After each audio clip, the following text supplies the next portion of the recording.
P be elementary school کے ecology club کے طالب علم اس بٹرفلائی گارڈن میں وہ کام کر رہے ہیں جن کے بارے میں انہوں نے کلاس روم میں پڑھا تھا۔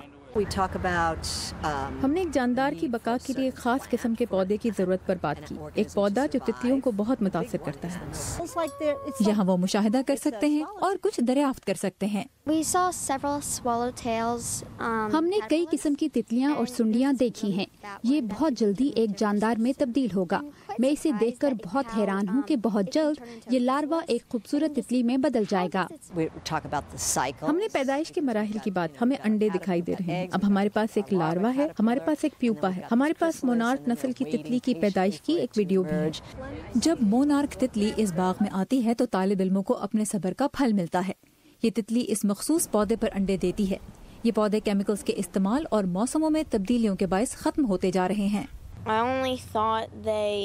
میرا خیال تھا کہ وہ کچھ وجوہات کی بنیاد پر صرف ایک ہی پھول کی تخم کاری کرتے ہیں، لیکن میں نے یہ سیکھا کہ وہ تو بہت سے پھولوں کی تخم کاری کرتے ہیں، اور یہ بھی کہ اگر تتلیاں نہ رہیں تو ہمارے پاس کھانے کے لیے کچھ نہیں ہوگا، ہم زندہ نہیں رہیں گے۔ یہ بٹرفلائی گارڈن اس اسکول کی ایک سابق طالبہ کیلی اسکاٹ کی تخلیق ہے جو اب ہائی اسکول میں ہے۔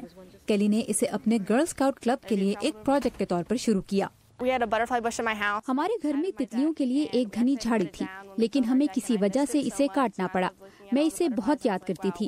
مجھے تتلیوں کو دیکھنا بہت پسند ہے، میں ان کی آبادی بڑھانا چاہتی تھی، اس لیے مجھے اس کا خیال آیا اور ٹیچر نے میری بہت مدد کی۔